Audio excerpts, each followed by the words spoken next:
दंडोत प्रणाम. सर्वज्ञ श्रीचक्रप्रभूंनी कार्यप्रपंच कसा अनित्य आहे हे आपल्याला सांगून संसार म्हणजे हा दीर्घ स्वप्न आहे. कारण त्यातून जोपर्यंत आपण बाहेर पडत नाही तोपर्यंत आपल्याला आपल्या जीवनाचं हित भलं कळत नाही आणि म्हणून प्रपंच अनित्य सांगितलं आहे. परंतु हे कधी कळेल, कोणाला कळेल?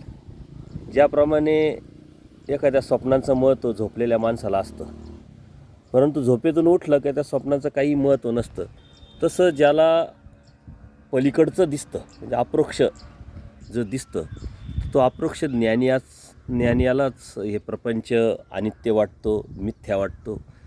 परंतु सर्वज्ञ श्रीचक्रप्रभूंनी यावरती आपल्याला तत्त्वज्ञान सिद्धांत सांगून सावध केलेला आहे आणि म्हणून यात न अडकता हा जो अनित्य प्रपंच आहे, जो कार्यप्रपंच आहे, तो कधी ना कधी संपुष्टात येत असतो.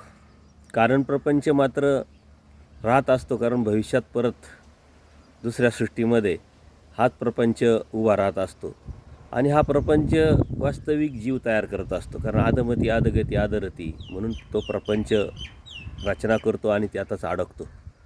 त्यातून बाहेर पडून परमेश्वराला जाणून अनन्यभावी जर आपण शरण गेलो तरच आपल्या जीवनाची मुक्ती मिळू शकते. आणि म्हणून आपल्या जीवनाचं हित काय आहे, भलं काय आहे, कशात आहे हे समजून घेऊन परमेश्वराची भक्ती करावी. दंडोत प्रणाम. दंडोत प्रणाम.